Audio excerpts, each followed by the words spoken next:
اللہ رب العزت نے ارشاد فرمایا شہر رمضان الذی انزل فیہ القرآن ھدی للناس وبینات من الھدی والفرقان فمن شہد منکم الشہر فلیصم۔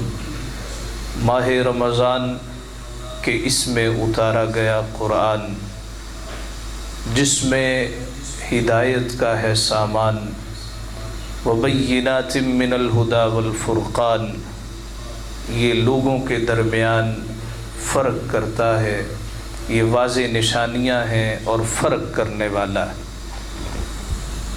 قرآن اور رمضان کا چولی دامن کا ساتھ ہے۔ اللہ رب العزت نے رمضان المبارک میں ہی قرآن کا نزول کیا۔ نبی کریم رؤوف الرحیم صلی اللہ علیہ وآلہ وسلم ہر سال جناب جبریل امین کے ہمراہ قرآن شریف کا دور کیا کرتے تھے، اور جس برس آپ کا وصال با کمال ہوا اس سال آپ نے 2 مرتبہ جناب جبریل کے ساتھ قرآن کا دور کیا۔ قرآن مجید فرقان حمید کو سمجھنے کی اور سمجھ کے اس پہ عمل کرنے کی ازبس ضرورت ہے۔ بعض احباب کہتے ہیں جی قرآن کو اگر سمجھ کے نہ پڑھا جائے تو اس کے پڑھنے کا فائدہ ہی کوئی نہیں۔ ہم یہ کہتے ہیں کہ قرآن سمجھ کے پڑھا جائے تو سونے پہ سہاگا ہے، لیکن اگر کسی کو سمجھ نہ بھی آئے وہ خالی تلاوت کر لے، اللہ اس پر بھی اس کو اجر و ثواب عطا کرتا ہے۔ چھوٹا بچہ ہے، اس کے کان میں اذان دی جاتی ہے، اس کو اذان کا مفہوم معلوم نہیں ہے، دائیں کان میں اذان ہوتی ہے اور بائیں کان پہ اقامت کہی جاتی ہے، کیا اس کو معلوم ہے کہ اذان کیا ہے؟ اس کو معلوم ہے اقامت کیا ہے؟ سب سے پہلے اس کے کانوں میں اللہ کا نام اس لیے ڈالا جاتا ہے، اس نام کی برکت سے اللہ اس کو دنیا میں اور آخرت میں سعادتیں عطا فرمائے۔ اور پھر جب وہ 4 سال 4 ماہ 4 دن کا ہوتا ہے اس کی رسم بسم اللہ ہوتی ہے۔ اب بسم اللہ شریف پڑھنے کے لیے قاری صاحب کے پاس لے جایا جاتا ہے، اس کو معلوم ہے کہ یہ بسم اللہ کیا ہے، لیکن پھر بھی اس کی یہ رسم ہوتی۔ ایک روایت میں ہے کہ جناب عیسیٰ علیہ السلام کا گزر قبرستان پر سے ہوا، دیکھا ایک قبر والے کو عذاب ہو رہا ہے، توبہ استغفار کرتے ہوئے گزر گئے، جب واپس آئے دیکھا جس قبر میں آگ لگی ہوئی تھی اب وہی قبر جنت کا باغ بن چکی۔ جناب عیسیٰ علیہ السلام متعجب ہوئے، پاک پروردگار ابھی چند لمحات پہلے میرا گزر ہوا تو اس قبر میں آگ بھڑک رہی تھی، ابھی یہ گل و گلزار ہے، وجہ کیا ہے؟ ارشاد ہوتا ہے عیسیٰ جب یہ شخص دنیا سے رخصت ہوا اس کی زوجہ حاملہ تھی، اس کے ہاں بیٹا پیدا ہوا، جب وہ 4 سال 4 ماہ 4 دن کا ہوا تو اس کی والدہ اسے لے کے قاری صاحب کے پاس چلی گئی۔ قاری صاحب نے کہا بچے اللہ کے نام سے تلاوت کر، پڑھ بسم اللہ الرحمن الرحیم۔ جب بچے نے ہمارا نام لیا، جب بچے نے بسم اللہ شریف پڑھی، ہماری رحمت کو گوارا نہ ہوا کہ بیٹا تو ہمیں رحمان اور رحیم کہے، ہم باپ کو عذاب دیتے رہیں۔ ہم نے کہا ہے فرشتو جاؤ اس کی قبر کو جنت کے باغوں میں سے ایک باغ بنا دو۔ تو قرآن شریف سمجھ کے پڑھا جائے نور علی نور ہے، لیکن اگر کسی کو سمجھ نہ آئے وہ یہ کہہ کے پیچھے ہٹ جائے جی مجھے تو سمجھ نہیں آتی، میں نے تو پڑھنا ہی نہیں ہے۔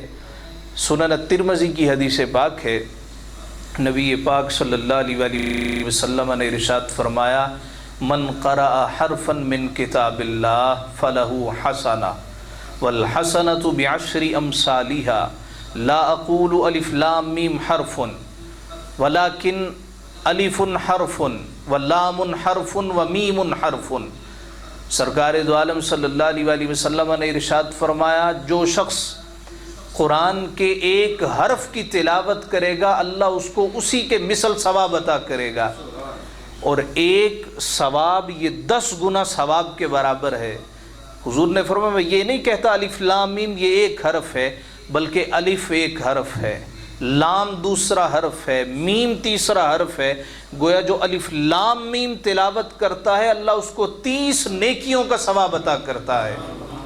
تو قرآن مجید خالی تلاوت کیا جائے برکتوں والا ہے، خالی پڑھا جائے اللہ اس کے صدقے عزتیں عطا فرماتا۔ اور قرآن شریف پڑھنے کا طریقہ کیا ہے؟ قرآن مجید پڑھنا کیسے چاہیے، اس کا بھی ایک اسلوب ہے۔ علامہ محمد اقبال رحمۃ اللہ تعالیٰ علیہ، شاعر مشرق، آپ کہتے ہیں میں ایک مرتبہ قرآن کی تلاوت کر رہا تھا، میرے والد گرامی جناب شیخ نور محمد صاحب میرے قریب سے گزرے، مجھے کہنے لگے اقبال میں تجھے کبھی بتاؤں گا قرآن پڑھا کیسے جاتا ہے۔ کہا میں بڑا حیران ہوا، شاید کوئی تلفظ کی غلطیاں ہیں، ابا جی یہ بھی بتائیے۔ نہیں بیٹا بتاؤں گا کہ قرآن پڑھتے کیسے ہیں۔ اچھا، ایک دن، 2 دن، 4 دن، کچھ ہفتوں کے بعد میں نے عرض کیا ابا جی آپ نے ذکر کیا تھا بتائیں گے قرآن پڑھا کیسے جاتا ہے۔ بیٹا کبھی بتاؤں گا۔ کا تجسس ہی رہا، عرصہ دراز گزر گیا۔ ایک مرتبہ اسی طرح میں قرآن شریف کی تلاوت کر رہا تھا، میرے والد گرامی پاس سے گزرے، کہا اقبال تجھے یاد ہے ایک مرتبہ کہا تھا تجھے بتاؤں گا قرآن پڑھتے کیسے ہیں؟ جی ابا جی بتائیے۔ کہتے میرے والد گرامی نے ایک جملہ کہا جو دل میں پیوست ہو گیا، مجھے کہا اقبال قرآن ایسے پڑھو جس طرح قرآن اللہ تمہارے دل پہ نازل کر رہا، قرآن ایسے پڑھو گویا اللہ تم سے کلام کر رہا، قرآن ایسے پڑھو گویا اللہ تم سے خطاب کر رہا ہے۔ پھر اقبال کہتے ہیں تیرے ضمیر پہ جب تک نہ ہو نزول کتاب، گرا کشا ہے نہ رازی نہ صاحب کشاف۔ جب تک انسان کے دل پہ قرآن کا نزول نہ ہو، نہ رازی قرآن سمجھا سکتا ہے نہ صاحب کشاف قرآن سمجھا سکتا ہے۔ ساتھیو قرآن مجید فرقان حمید برکتوں والا، رفتوں والا کلام ہے۔ سوال پیدا ہوتا ہے یہ کس کا ہے؟ یہ اللہ رب العزت کا کلام ہے، تنزیل من رب العالمین، یہ رب العالمین کی طرف سے نازل کردہ۔ علامہ ابن جوزی کہتے ہیں جناب فاروق اعظم رضی اللہ تعالی عنہ نبی کریم رؤوف الرحیم صلی اللہ علیہ وآلہ وسلم کا کلام سماعت کر رہے تھے، قرآن مجید حضور تلاوت کر رہے تھے، کہا کہ خیال گزرا یہ قرآن کسی شاعر کا کلام ہے۔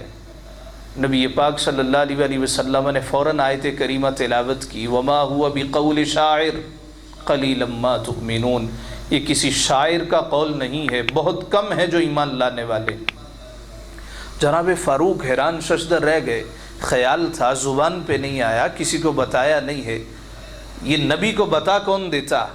اب غیب کی خبریں بتانے والا نبی کریم صلی اللہ علیہ وآلہ وسلم کی ذات آپ تشریف فرما ہے، جناب فاروق سوچ رہے ہیں اچھا شاعر کا نہیں ہے تو کسی جادوگر کاہن کا ہوگا۔ حضور نے اگلی آیت تلاوت کی، ولا بقول کاہن، یہ کسی کاہن کا بھی نہیں ہے، قلیلا ما تذکرون، بہت کم ہے جو نصیحت پکڑنے والے۔ کہ میں اور حیران ہوا، نہ شاعر کا نہ کاہن کا، پھر یہ کس کا ہے؟ فوراً اگلی آیت تلاوت ہوئی، تنزیل من رب العالمین، یہ 2 جہانوں کے پروردگار کی طرف سے نازل کردہ، یہ عالمین کے پروردگار کی طرف سے نازل کردہ قرآن ہے۔ جب کوئی حکم دیا جائے تو دیکھا جاتا ہے حکم دینے والا کون ہے، اگر چھوٹا ہو ہلکا ہو تو اس کے حکم کو ایزی لیا جاتا، بڑا ہو جس کی عظمت دل و دماغ میں پیوست ہو اس کے حکم کو اس طرح ہی بڑا لیا جاتا۔ تو یہ نہیں کہا یہ رب کی طرف سے نازل کردہ ہے، نہیں، رب العالمین، سارے جہانوں کے رب کی طرف سے نازل کردہ، یعنی اس رب کو جانو تو صحیح نا۔ اب یونیورسٹی میں جانے کا اتفاق ہوا، ایک ڈپارٹمنٹ میں پروفیسر، 2-3 پروفیسر اچھے خاصے اونچے لمبے سوٹڈ بوٹڈ، تھوڑی دیر گزری ایک چھوٹے سے قد کا بے روب شخص آیا، کہا پتہ نہیں یہ کوئی چپڑاسی ہوگا یہاں پہ صفائی کرنے والا، لیکن جو ہی وہ کمرے میں داخل ہوا یہ سارے پروفیسر اس کے استقبال کے لیے کھڑے ہو گئے۔ ہم نے کہا بھی یہ کون شخص ہے جس کو ہم اپنی زبان میں کہتے ہیں کہ تینا تے گل کرن تے بھی دل نہیں کرتا، ہم اردو میں کہتے ہیں، اپنی پنجابی میں کہتے ہیں بھی اے بندہ ایسا ہے کہ ان تے تھپڑ مارن تے بھی دل نہیں کرتا۔ تو ایسا شخص وہ آیا تو سارے کھڑے ہو گئے، بے روب آدمی۔ ان سے پوچھا گیا یہ کون ہے؟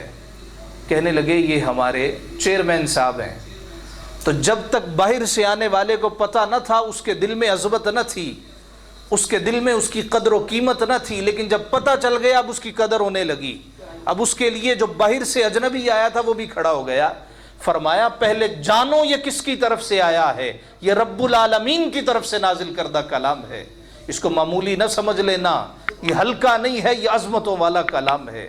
یہ رفتوں والا کلام ہے، یہ سعادتوں اور بلندیوں والا کلام ہے، یہ رب العالمین کی طرف سے نازل کردہ۔ اچھا رب کون ہے؟ سوال یہ ہے کہ رب کون ہے؟ فرمایا اللہ لا الہ الا ہو، یہ وہ ہے جس کا ہمسر ہی کوئی نہیں ہے، وہ اللہ جس کے سوا الہ ہی کوئی نہیں ہے۔ اللہ الصمد، وہ بے نیاز ہے، لم یلد ولم یولد، نہ اس نے کسی کو جنا نہ وہ کسی سے جنا گیا، ولم یکن لہ کفوا احد، اور اس کا ہمسر بھی کوئی نہیں ہے۔ اچھا کہ اس کو نیند آتی ہے، لا تأخذہ سنۃ ولا نوم، نہ اونگ آتی ہے، نہ تھکاوٹ ہوتی ہے، نہ نیند آتی، یہ پروردگار ہے۔ اچھا کتنا بڑا بادشاہ، قل اللہم مالک الملک، آپ کہہ دیجئے جتنے دنیا جہان میں ملک ہیں تمام ملکوں کا بادشاہ پروردگار عالم ہے۔ تؤتی الملک من تشاء، جسے چاہتا ہے ملک دے دیتا، جسے چاہتا ہے وزیر اعظم بنا دیتا، جسے چاہتا ہے بادشاہت دے دیتا۔ وتنزع الملک ممن تشاء، جس سے چاہتا ہے لے بھی لیتا۔ وتعز من تشاء، جس کو چاہتا ہے عزتوں کو تاج دے دیتا۔ وتذل من تشاء، جس کو چاہتا ہے ذلیل و رسوا بھی کر دیتا۔ یہ پروردگار ہے۔ فرمایا اس کو جانو، یہ اس کی طرف سے نازل کردہ، اور کس پر نازل کیا گیا ہے؟ علی قلبک، محبوب یہ تیرے دل پہ نازل کیا گیا۔ دیکھو کس عظیم رب کی طرف سے نازل کردہ، اور دیکھو کہاں پہ نازل کیا گیا، اور اس کو نازل کرنے کا مقصد کیا ہے؟ تاکہ محبوب تم انہیں ڈراؤ۔ اے لوگو، اس دنیا کے بعد بھی ایک زندگی جہاں رب کے سامنے حاضر ہونا، اس نے جواب لینے، سوال و جواب ہوں گے۔ وہ ایسا دن ہوگا، پوچھے گا لمن الملک اليوم، آج کس کی بادشاہت؟ کوئی جواب نہیں دے گا، وہ خود ہی پکارے گا، فرمائے گا للہ الواحد القہار، آج وہ اکیلا ہی، اس کا جلال اپنے عروج پر ہے۔ یہ اللہ رب العزت کی طرف سے نازل کردہ۔ اس کا موضوع کیا ہے؟ کوئی بھی کتاب خریدنے جائیں بچوں کے لیے تو دکاندار سے کہتے ہیں انگریزی کی کتاب دیں، سارے سمجھ جاتے ہیں انگریزی سیکھنے کے لیے۔ اس کو میتھ کی کتاب دے دیں، سب کو معلوم ہے یہ حساب کتاب کے لیے۔ بایولوجی کی دیں، سب کو معلوم ہے یہ کس مقصد کے لیے۔ کیمسٹری کی دیں، معلوم ہے کس مقصد کے لیے۔ کمپیوٹر کی دیں، معلوم ہے کس مقصد کے لیے۔ بھی قرآن آپ خریدنے جا رہے ہیں یا کوئی آپ کو قرآن گفٹ کر رہا ہے، سوال تو پیدا ہوتا ہے یہ قرآن کا موضوع کیا ہے؟ آیا اردو سکھاتا ہے، عربی سکھاتا ہے، انگریزی سکھاتا ہے، یہ کمپیوٹر سائنس سکھاتا ہے، یہ کیا بتاتا ہے؟ اس کا جواب یہ ہے کہ قرآن کا موضوع حضرت انسان ہے۔ قرآن الحمد سے والناس تک ایک ہی موضوع بیان کرتا ہے، اور وہ ہے انسان۔ انسان تو ہماری جناب میں آئے گا، تو ایک قدم آئے گا، ہم 10 قدم آئیں گے۔ تو ہم سے مانگے گا، تجھے شرمندہ نہیں ہونا پڑے گا۔ تو ایک مرتبہ مانگ کے دیکھ، تیری جھولیاں دامن سے نہ بھر دوں تو کہنا۔ وہ پوچھتا ہے، وہ کہتا ہے اے بندے تو میرے بارے میں پوچھتا ہے، انی قریب، میں تو تیرے قریب ہوں، اجیب الدعوت الداعی اذا دعان، جب بھی مجھے کوئی پکارتا ہے اس کی پکار کو سن لیتا ہوں۔ اور پھر ایک ہے کلام کرنا، ہم بات کرتے ہیں دوسرے کو سمجھ آتی، تو کیا جب ہم بات نہیں کرتے مولا سنتا ہے، سمجھتا ہے؟ فرمایا تو بہت دور کی بات ہے، رات کا اندھیرا ہو اور کالے بادل چھائے ہوں، زمین پہ سیاہ پتھر ہو، سیاہ پتھر کے اوپر سیاہ چیونٹی ہو، سیاہ چیونٹی کے چلنے کی آواز بھی تیرا پروردگار سنتا ہے۔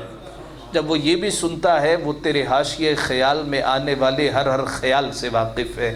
ساتھیوں، قرآن سے محبت کرنی ہے، قرآن کی تلاوت کرنی ہے۔ رمضان المبارک عہد کیجئے، قرآن شریف مکمل تلاوت کرنا ہے، اور کم از کم 1 سپارہ سمجھ کے پڑھنا ہے، ترجمے کے ساتھ پڑھنا ہے۔ یہی اس کا مقصد ہے کہ اس مقصد کے لیے اللہ نے قرآن نازل کیا ہے۔ اللہ نے یہ 500 صفحات کی کتاب صرف دم درود کے لیے نازل نہیں کی، یہ 500 صفحات کی کتاب میسیجز ہیں، ہمارے لیے پیغامات ہیں۔ اے بندے اس موقع پر تجھے یہ کرنا ہے، اس موقع پر تو نے یہ کرنا ہے۔ جب ہم اس طریق سے زندگی گزاریں گے، اللہ رب العزت ہماری زندگیوں میں برکتیں نازل فرمائے گا۔